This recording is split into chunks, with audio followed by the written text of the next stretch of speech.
دنیا کے اندر جو ہوا ہے جس کو ہم ہوا کہتے ہیں، اب اس کے اندر پانی کی پانی بھی ہے ہوا کے اندر، ٹھیک ہے نا، اس کے ذرات بھی ہیں، مولیکیولز ہیں، اس کے بخارات ہیں،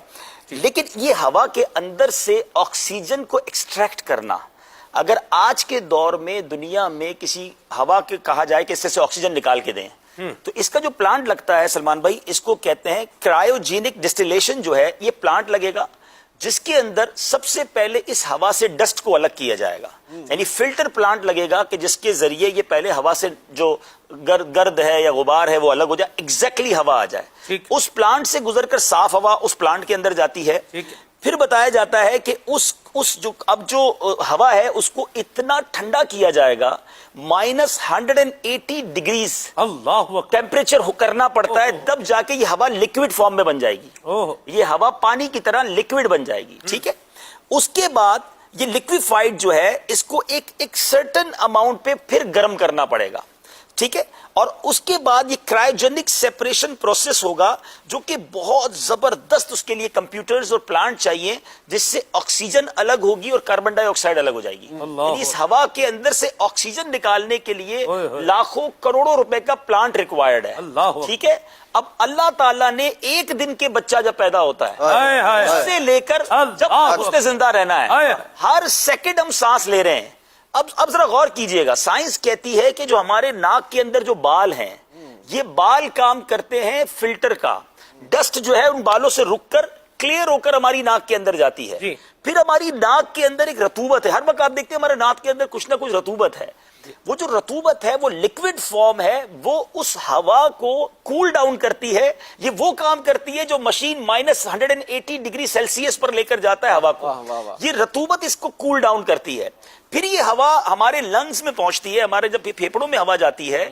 تو وہاں اللہ تبارک و تعالیٰ کی قدرت سے ایسے پارٹس ہیں کہ جو اس کے اندر پروسیس شروع کرتے ہیں، اور سلمان بھائی میں پڑھ رہا تھا کہ اس کے اندر جو اصل کردار ہے نا، ہمارے خون کے اندر blood cells is found a molecule called haemoglobin, haemoglobin آپ نے دیکھا ہوگا ہم ٹیسٹ بھی کراتے ہیں، مگر خون میں ہیموگلوبن کو مائکروسکوپ سے بھی نہیں دیکھا جا سکتا،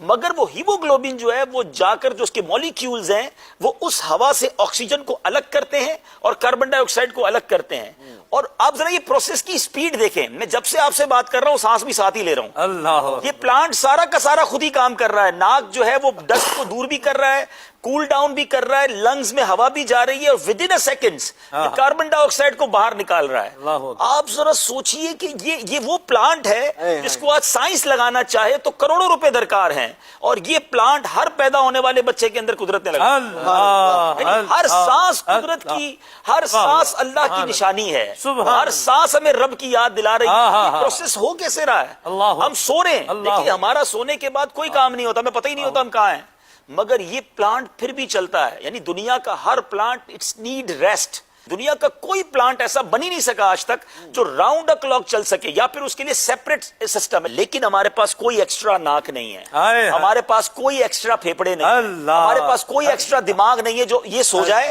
یہ شٹ ڈاؤن ہو جائے اور وہ شروع ہو جائے، جب سے پیدا ہوا ہوں اور جب تک دنیا میں رہنا ہے ایک ہی دماغ ہے جو چل رہا ہے، ایک ہی سانس ہے جو چل رہی ہے، ایک ہی دل ہے جو پمپ کیے جا رہا ہے، there is no time to rest your heart، دل بند ہی نہیں ہو سکتا، بند ہوا تو زندگی بند ہو جائے گی، اگر 70 سال جینا ہے تو انسان سوچے، ہارٹ بیٹ اگر ہم چیک کرتے ہیں سلمان بھائی تو ایک منٹ میں نارمل ہارٹ بیٹ 72 ٹائمز کہتے ہیں کہ ہونی چاہیے، 72 بار انسان کا دل دھڑکنا چاہیے تو جا کے نارمل ہے، اس سے اوپر جائے تو کہتے ہیں ہارٹ بیٹ تیز ہو گئی، تو 72 بار پر منٹ، یعنی دوسرے لفظوں میں 1 سم سیکنڈ ایک بار دل دھڑکتا ہے، تو آپ حساب تو کریں کہ اب تک ہم نے، ہمارے دل نے کتنی بار دھڑک چکا، کتنی بار ہمارے نے سانس لے لی۔ مجھے کہنے دیں بھائی صاحب، یہ سارا نظام بتا رہا ہے کہ کوئی تو ہے جو نظام ہستی چلا رہا ہے۔